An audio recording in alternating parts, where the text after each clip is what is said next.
Boa tarde. Eu quero dizer que é um imenso prazer estar aqui com vocês. Quero dizer também que é muito emocionante olhar esse público todo. Então, boa tarde, meus colegas assistentes sociais, estudantes, e boa tarde, mesa. Essa emoção é muito grande e eu queria, então, começar já cumprimentando os organizadores desse evento, né? O Cefes, o CREA 7ª Região, na pessoa das suas presidentes. Eu acho que esse debate já foi considerado por todos como um debate necessário, um debate da maior importância, um debate extremamente qualificado, e, portanto, eu quero cumprimentar também os conferencistas que falaram ontem, que falaram hoje pela manhã. Quero cumprimentar também os meus colegas assistentes sociais que, de forma valente e resistente, têm qualificado as políticas sociais ao longo dos anos. E, finalmente, então, cumprimentar a minha colega, Ivanete Boschetti, com quem tenho a honra de dividir essa mesa, uma intelectual que vem dando muita contribuição em termos das políticas sociais, sobretudo a política de assistência no Brasil. Bem, as mesas de ontem mostraram que há um grande investimento do serviço social em torno das políticas sociais, sobretudo na política de assistência. E aqui eu quero citar o caso das pós-graduações, né, que são realmente o esteio das pesquisas, as pesquisas importantes e o conhecimento que nós temos adquirido ao longo dos anos. Por mais que tenha havido algum dissenso, né, e eu acho que isso é desejável do ponto de vista do avanço do conhecimento, o nível do debate mostra o enorme investimento que temos feito em torno das políticas sociais. Mas esse investimento não tem se revertido no conhecimento das condições e relações de trabalho dos assistentes sociais. Também não tem se revertido no conhecimento das demandas profissionais e das respostas que temos dado aos usuários das políticas.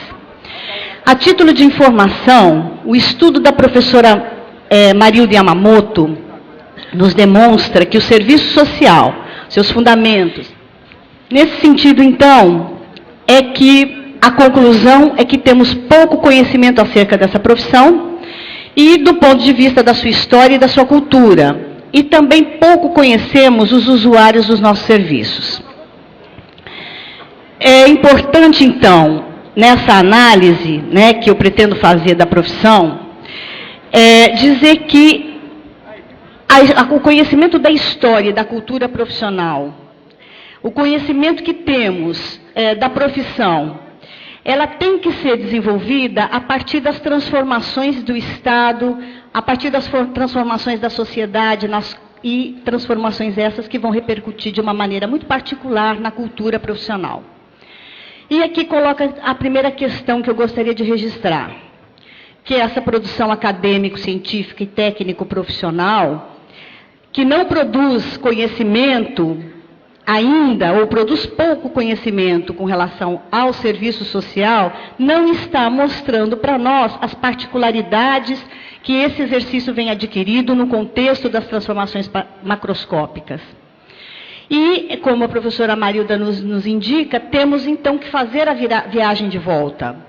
O que significa? Significa que precisamos, então, colocar o serviço social como objeto da sua própria pesquisa. Porém, apesar das lacunas que a gente encontra, né, no campo do conhecimento concreto das condições de trabalho dos assistentes sociais, nos diversos espaços socioocupacionais nos quais ele se encontra, apesar disso, né, nós podemos indicar que as tendências mais gerais do mercado de trabalho também comparecem nas condições de trabalho dos profissionais assistentes sociais do SUAS. Temos, então, né, que, para além disso, que também o SUAS, apesar de conter as determinações mais universais do mercado de trabalho, possui um conjunto de mediações particulares que se configuram nesse espaço de trabalho e que essas condições serão aqui por mim apontadas. Para tratar, então, das condições e possibilidades, eu quero realmente falar acerca dos fundamentos dos quais eu parto. Eu faço referência que eu não sou uma estudiosa da assistência social. Eu me coloco no campo da pesquisa sobre o exercício profissional na contemporaneidade, na relação entre a crise capitalista e a cultura profissional. Temos na UFRJ um núcleo de estudos e pesquisas, e eu me apropriei de alguns resultados dessas pesquisas, desenvolvidas por outros pesquisadores em nível nacional, e por isso posso indicar alguns elementos para que a gente possa pensar as condições de trabalho. E quero também registrar que eu nutro pelo trabalho desenvolvido pelos assistentes sociais, em todos os espaços socioocupacionais, eu nutro muito respeito, e é com esse respeito que eu faço essa análise, né? Pela luta cotidiana que nós estamos empenhando ao longo dos anos, pela defesa intransigente dos valores profissionais, e, nesse sentido, tudo que posso analisar não tem nenhuma concepção nem pejorativa e tampouco no sentido de responsabilizar ou culpabilizar os sujeitos profissionais. Uma outra observação metodológica é que eu entendo que as condições de trabalho no SUAS se explicam tomando a particularidade sócio-histórica do Brasil e as particularidades da cultura profissional. E, nesse sentido, eu faço menção a algumas delas. A hipótese que vou desenvolver é de que o serviço social é uma profissão interventiva no âmbito das diversas expressões da questão social e, como tal, participa do processo de produção e reprodução das relações sociais. Dentre elas, ele participa de forma ativa nas maneiras como o Estado e as classes sociais enfrentam as expressões da questão social. Portanto, o Estado burguês, que é, ao mesmo tempo, permeável às reivindicações dos segmentos da classe trabalhadora, adota como uma das estratégias para o enfrentamento das sequelas da questão social as políticas sociais. Estas encerram a dialética coerção-consenso. E, nesse sentido, se constituem no termômetro da luta de classes, já que expressam a correlação de forças sociais vigente. Nesse sentido, o significado social da profissão, que é também histórico, vem sendo construído e reconstruído ao longo dos 70 e poucos anos do serviço social. E na construção desse significado, o serviço social constrói o seu projeto profissional, que é projeto e é processo. Ele revela as lutas históricas da profissão diante dos contextos regressivos. Ele revela a luta histórica da profissão na construção da política, primeiro, na construção da Constituição de 88, na construção da Política Nacional de Assistência, na construção da LOAS e na construção do SUAS. Então, nessa concepção de serviço social, duas determinações eu gostaria de destacar. A primeira é que é a condição assalariada do assistente social. Ora, seja como funcionário de serviços públicos, ou seja, como assalariado de empresas privadas, o serviço social, o assistente social tem esta condição de profissional assalariado. Tal condição envolve necessariamente a incorporação de parâmetros institucionais e trabalhistas, que vão regular relações de trabalho consubstanciados em contratos de trabalho, o que estabelece condições e as condições nas quais esse profissional se realiza, este trabalho profissional se realiza. Em termos da intensidade do trabalho, da jornada, dos salários, do controle do trabalho, dos índices de produtividade e, sobretudo, das metas a serem cumpridas. Essas instituições contratantes definem os recursos materiais, financeiros, humanos, técnicos, que vão ser utilizados na realização do trabalho. E definem também as demandas institucionais, ou seja, isso não é uma prerrogativa do assistente social. As demandas são definidas a partir da sua inserção socioocupacional e pelos contratantes. E, nesse sentido, as exigências que se põem por parte dos distintos empregadores, no quadro da Organização Social e Técnica do Trabalho, também vão materializar requisições para os assistentes sociais, atribuições socioocupacionais. Então, isso é importante porque disso deriva, inclusive, condicionamentos claros para o exercício profissional, em termos dos seus limites, em termos das suas possibilidades. Mas a segunda determinação, então, a primeira foi a questão das condições do mercado de trabalho, ou a condição de assalariamento, mas a segunda é o formato da política social e a lógica que a orienta. Ou seja, eu parto do pressuposto de que as políticas sociais atribuem conformações ao exercício profissional, donde aí a necessidade de aprender no movimento da realidade o processo histórico de continuidades e rupturas de como a política social se manifesta hoje. O que há de novo, quais são os aspectos estruturantes e quais são os aspectos conjunturais das políticas sociais nos países como o Brasil. E ainda que possamos negar veementemente a identificação que se faz entre trabalho do assistente social e a política da assistência, ainda hoje nossos alunos repetem isso com frequência, eu entendo que a política social é o locus privilegiado do trabalho do assistente social, é o seu espaço ocupacional e, portanto, constitui-se numa determinação forte e numa determinação importante a ser analisada. Então, temos que perguntar: qual é o significado das políticas sociais na ordem burguesa? Qual é o formato, qual é a lógica das políticas sociais nesse momento de crise, de uma crise que possui dimensões nunca antes vivenciadas? Também temos que perguntar sobre como são enfrentadas as sequelas deixadas pela relação capital-trabalho, as sequelas deixadas pelo processo de financiarização da economia, de mundialização do capital. Ora, a política social, portanto, não pode ser entendida fora dos marcos da política econômica. Então, a pergunta é central: como é a política social hoje, especialmente como se dá a política de assistência, para poder entender em que condições os assistentes sociais atuam nesta política. Que modelo de política se configura frente a uma crise desmedida que nós vivemos hoje? Que novos elementos de conformação estão em curso?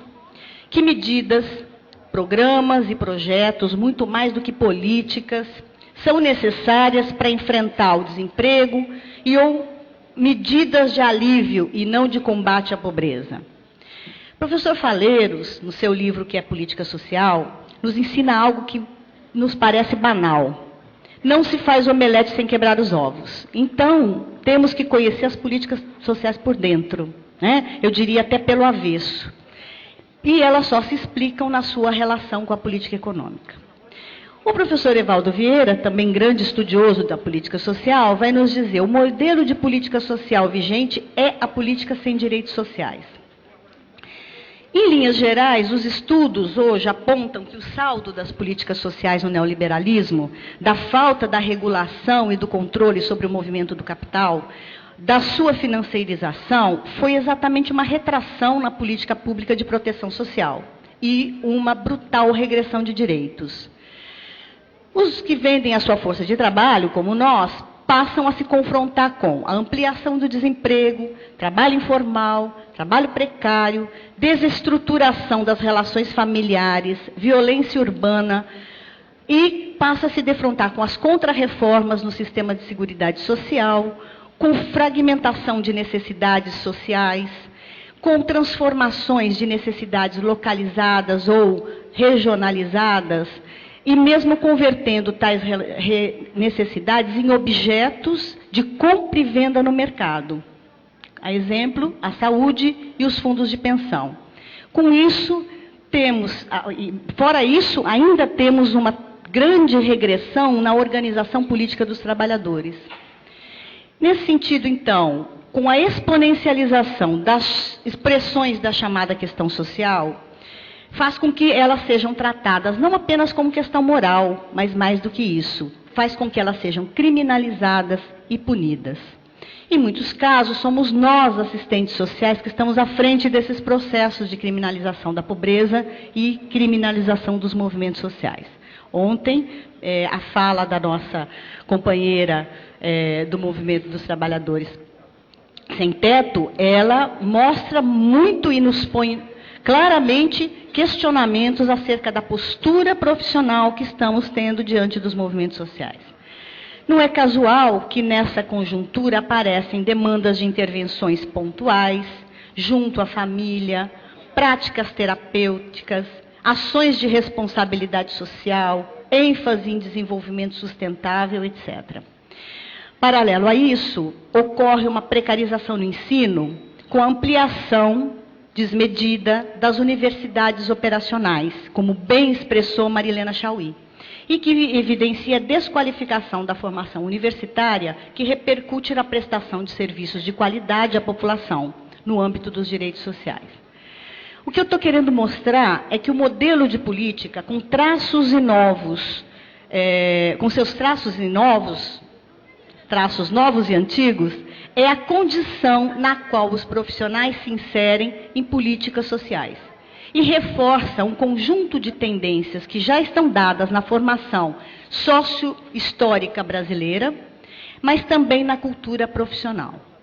Historicamente, no Brasil, as políticas portam a tendência de fragmentar os seus usuários, segundo características como geração, políticas para jovens, políticas para idosos, crianças, adolescentes e também fragmentação com relação a gênero, etnia, cultura. Então, nós temos políticas para mulheres, para negros, para índios.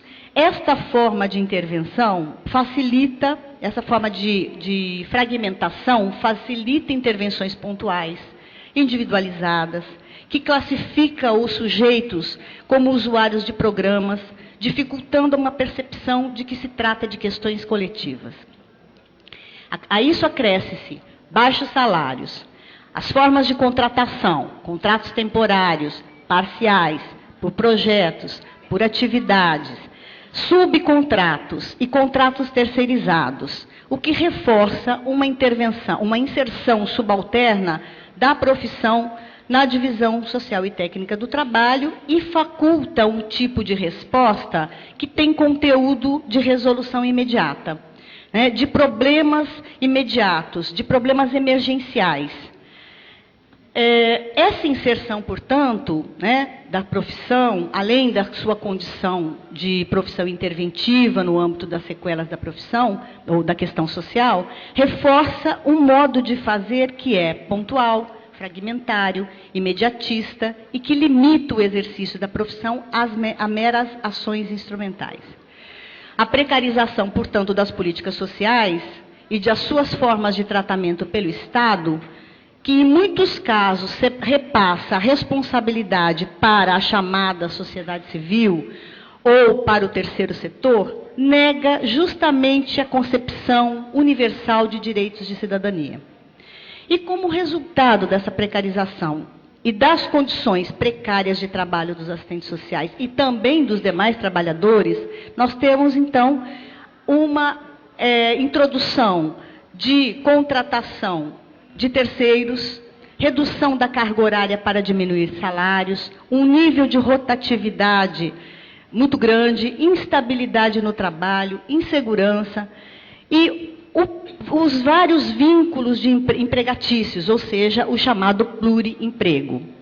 Essa tendência acaba, na verdade, a colocar a profissão e toda a classe trabalhadora num contexto de necessidade de organização social, num contexto de necessidade de estabelecimento de alianças, num contexto de necessidade de buscar vínculos para desenvolver ou trabalhar no sentido da sua própria organização. Com relação ao campo da política da assistência, o que nós temos? De um lado, uma ampla e rápida expansão desse campo e uma rápida profissionalização também desse campo, garantida pela NOB-RH, através da contratação via concursos, e isso constitui-se efetivamente em ganhos e em avanços para a categoria profissional, e também para aqueles que são os usuários das políticas. Mas, não obstante essa conquista, há ainda muito a se lutar contra a concepção de assistência social que foi construída no leito do voluntariado, da filantropia, do fisiologismo, do clientelismo, da troca de favores, como política de segunda classe e ou esfera da não política, como se pronunciou alguns dos nossos intelectuais. E, nesse sentido, então, a operacionalização da política social continua sendo disputada por políticos, pelas primeiras-damas, por gestores, de modo que trata-se de uma política diferente das demais, profundamente marcada pela desprofissionalização. A ideia de que qualquer um pode ser assistente social, que é recorrente, né, ou de que os maridos das assistentes sociais são quase assistentes sociais, isso é um bom exemplo, né, de que é um campo extremamente disputado. Esse campo também é marcado por uma fusão, e eu diria mais, por uma confusão, entre público e privado. Mexe, né? Isso mexe profundamente, mas é nesse sentido mesmo. Então, eu dizia, esse campo é marcado por uma fusão ou até confusão com relação às dimensões do público e do privado. O público, em muitos casos, se transforma em mero repassador de recursos e acaba sendo, então, atravessado pela noção de mérito em detrimento da noção de direitos. Há também, né, essa política é também atravessada pela falta de orçamento próprio e de continuidade nos programas. Então, muitas vezes o que mais se reduz em momentos de crise são os recursos da assistência. A histórica tendência no campo da assistência da substituição da intervenção profissional por atividades voluntárias, né, que realizadas pelas primeiras-damas, como já foi citado aqui, facilita, inclusive, e também ocupada, né, espaço também ocupado por gestores, por conselheiros, que são hoje os maiores consumidores do ensino à distância, nos coloca um problema iminente, né? Ou seja, a posse de um diploma que certamente não qualifica o exercício profissional, mas faculta, né, a possibilidade desses sujeitos ingressarem na política e executarem a política, agora sim, com o seu diploma, portando o diploma de assistentes sociais. Por outro lado, e aí é um paradoxo, é que a lógica do capital também domina o campo da prestação de serviços.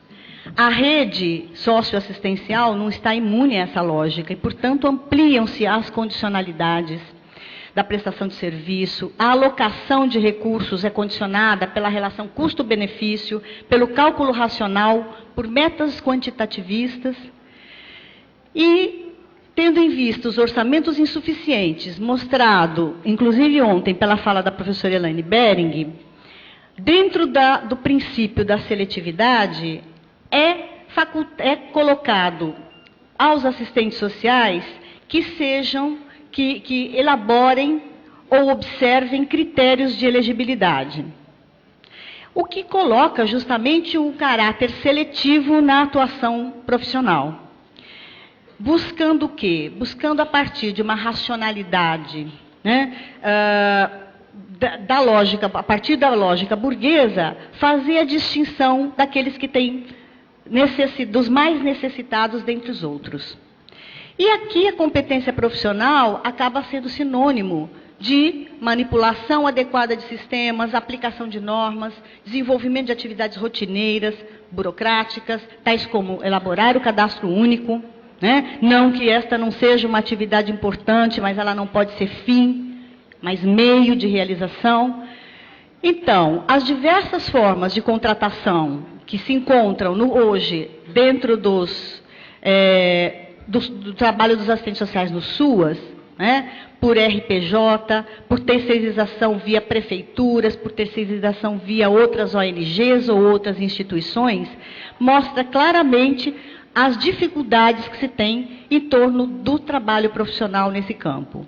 O profissional que está acostumado a lidar com pobres, políticas sociais para pobres, acaba sendo operativo na execução de atividades pontuais, emergenciais, de um trabalho no plantão, atendendo uma série de demandas que são inespecíficas, que aparentemente não tem solução, ou desenvolvendo oficinas que muitas vezes são descontínuas ou que têm pouco impacto na vida dos sujeitos.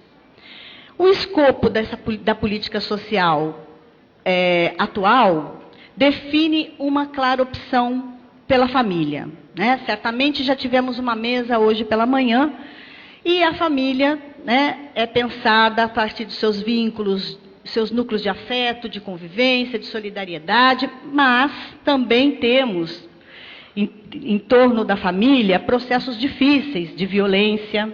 Temos também uma violência que é contra a família e no seio da família, né? Contra a mulher, contra a criança, contra o adolescente. E muitas vezes no nosso exercício profissional, nós próprios culpabilizamos ou punimos a família em função de situações gestadas pela lógica mais ampla, que é a lógica da sociedade burguesa. Há uma tendência que se particulariza na política da assistência, mas não é só, de ter os assistentes sociais como o seu porta-voz dos usuários, né? A daqueles que não têm voz. Isso reforça uma cultura da tutela. Mas também há uma tendência de dizermos que somos os ouvidos dos dirigentes, os braços e as pernas dos dirigentes das instituições, o que muitas vezes nos atribui um papel de fiscalizador. Um papel de fiscal, fiscal da pobreza ou fiscal das ações realizadas pelas ONGs. O assistente social também se relaciona profissionalmente com outros profissionais e especialmente com o psicólogo. O risco que se tem, ao não se ter muito claro quais são as nossas atribuições, é o risco de incorporar demandas profissionais que vêm aos psicólogos como demandas próprias da profissão. Mas isso não é só um problema de subjetividade do assistente social, isso é um problema também da falta de recursos financeiros. Ou seja, a falta de recursos financeiros e materiais facilita intervenções no âmbito da subjetividade, no âmbito da consciência. E o enfrentamento das expressões da questão social acabam sendo como objeto de solução técnica ou mudança comportamental.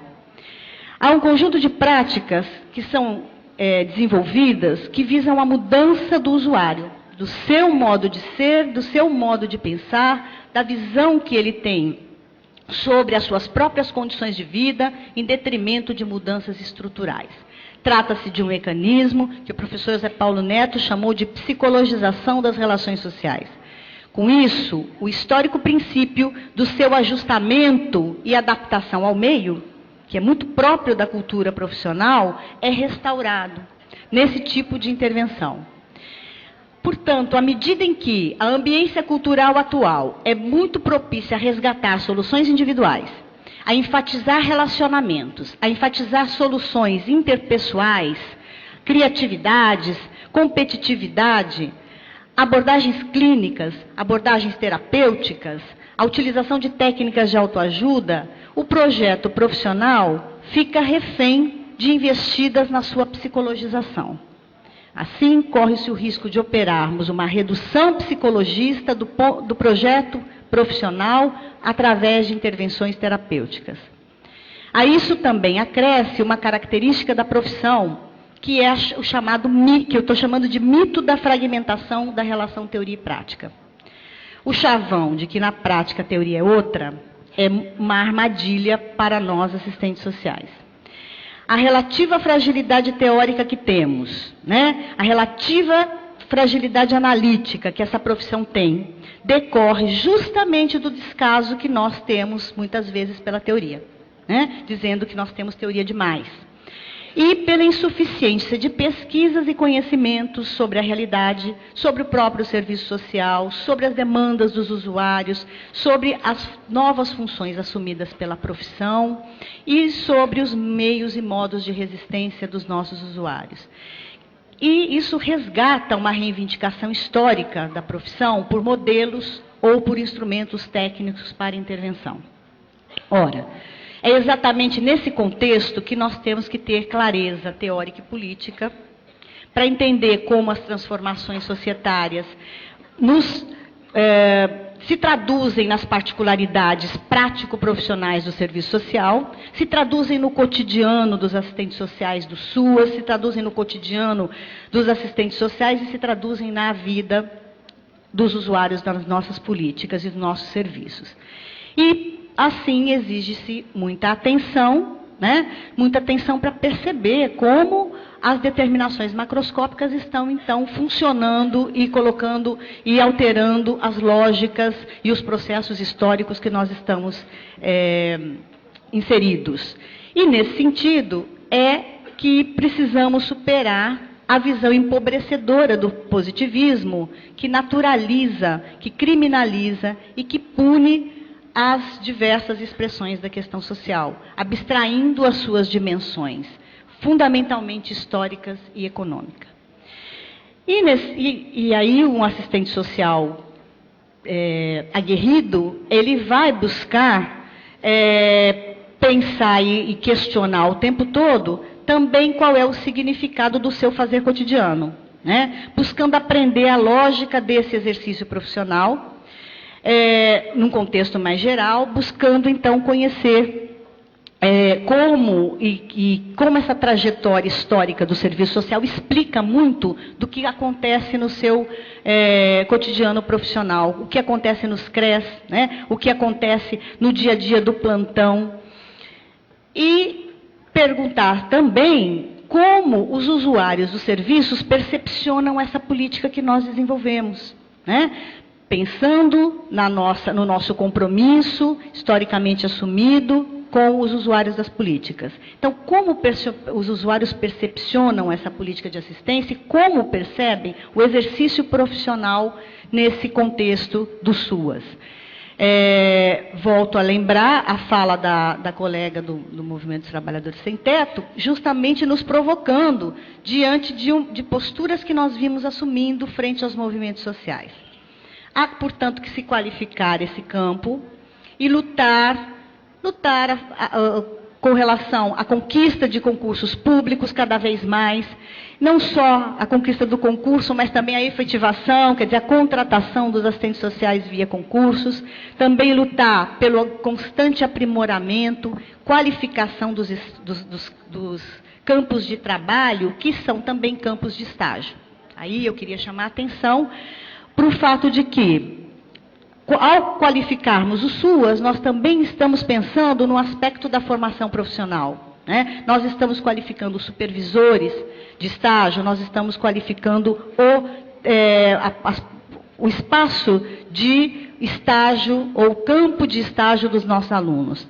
Então, permitir que o conhecimento que detemos sobre a assistência social até o momento nos permita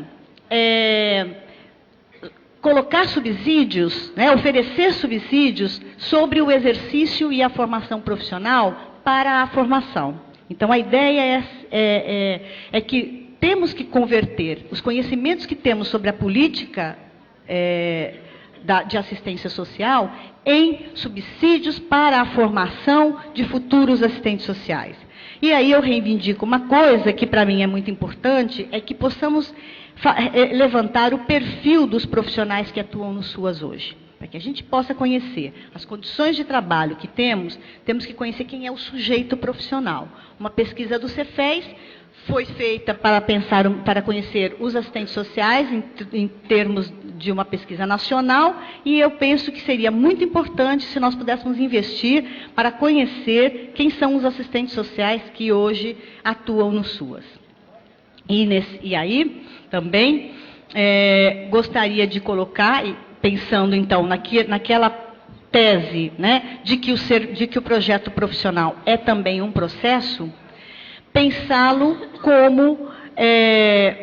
no movimento da sua própria construção, ou seja, ele encontra-se em movimento de construção ele é resultado de um movimento das classes sociais e do questionamento que as classes sociais fizeram ao serviço social acerca do seu significado sócio-histórico. Ou seja, ao responder às classes sociais qual é o significado sócio-histórico da profissão, nós vimos construindo o nosso projeto profissional, portanto, no contexto das relações sociais. E como processo, ele é exógeno, ou seja, é fruto também e é expressão de um amplo movimento de lutas que se deu pela democratização da sociedade brasileira, que se deu também no âmbito do Estado, contando com a presença dos operários, contando com a presença de segmentos da classe trabalhadora, contando com a presença de assistentes sociais. E é nesse contexto de ascensão dos movimentos políticos das classes sociais, em torno da luta pela aprovação da Constituição de 88, em torno da defesa do Estado de Direito, em torno da categoria, em torno de qualificar as políticas sociais, em torno de alcançar, de ascender a política de assistência social à condição de política de seguridade social, é nesse contexto que nós vamos construindo o nosso projeto. Ele, portanto, é legatário da luta histórica nossa, né, dos assistentes sociais e estudantes, mas é também legatário da luta histórica na construção da política da seguridade. E uma política da seguridade que não era apenas composta pelos 3 pilares, e aquilo que foi lembrado ontem ainda pela manhã. Havia toda uma iniciativa de incorporar o trabalho enquanto política de seguridade social. Esse processo de construção do projeto direciona o âmbito das preocupações do serviço social e vai exigir novas respostas que derivou, inclusive, na alteração de um conjunto de elementos que a própria profissão foi construindo. E aí eu posso citar 3 grandes pilares de investimento que esse projeto teve e de alcance que nós tivemos. O desenvolvimento da pesquisa e o desenvolvimento da formação profissional com diretrizes, com claras diretrizes para essa formação, a regulamentação da profissão, a organização político-representativa da categoria e, como já foi citado, o alcance que nós tivemos na construção de uma política nacional de assistência, uma lei orgânica da assistência, o Sistema Único de Assistência. Foi justamente nesse lapso de tempo que o Serviço Social brasileiro constrói um projeto que adquire materialidade nas lutas da categoria, nas suas conquistas, dentre elas as conquistas do campo da assistência. Portanto, ele é um projeto nosso, ele é um projeto que tem a cara do serviço social e mostra justamente os avanços nesse processo que nós conquistamos.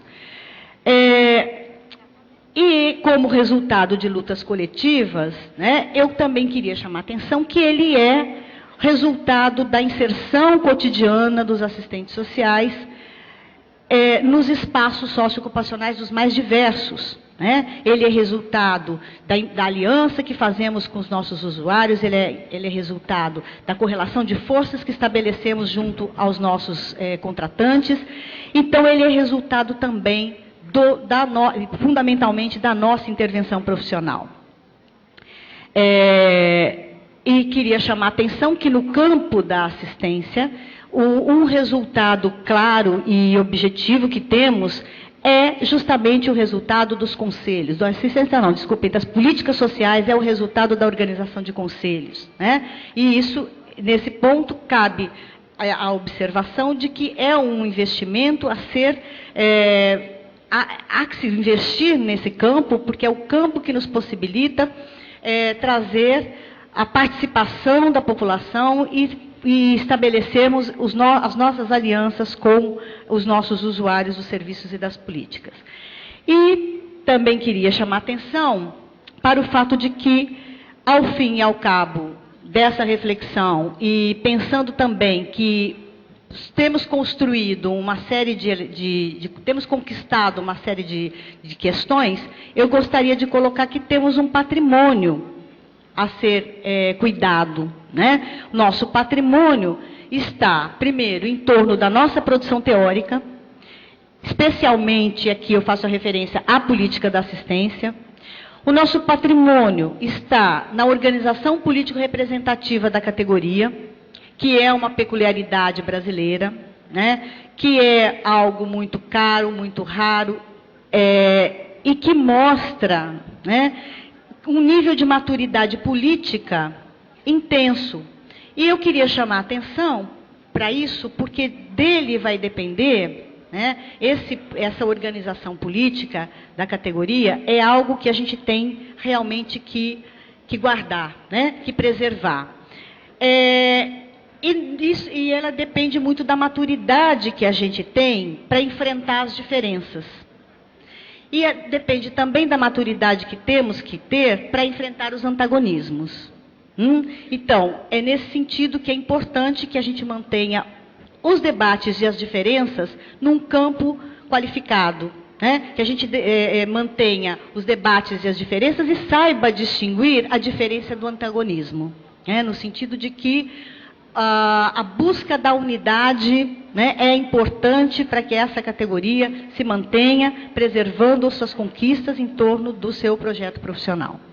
Um outro elemento que eu queria chamar a atenção é a questão que também é nosso patrimônio, são os valores que nós defendemos, né?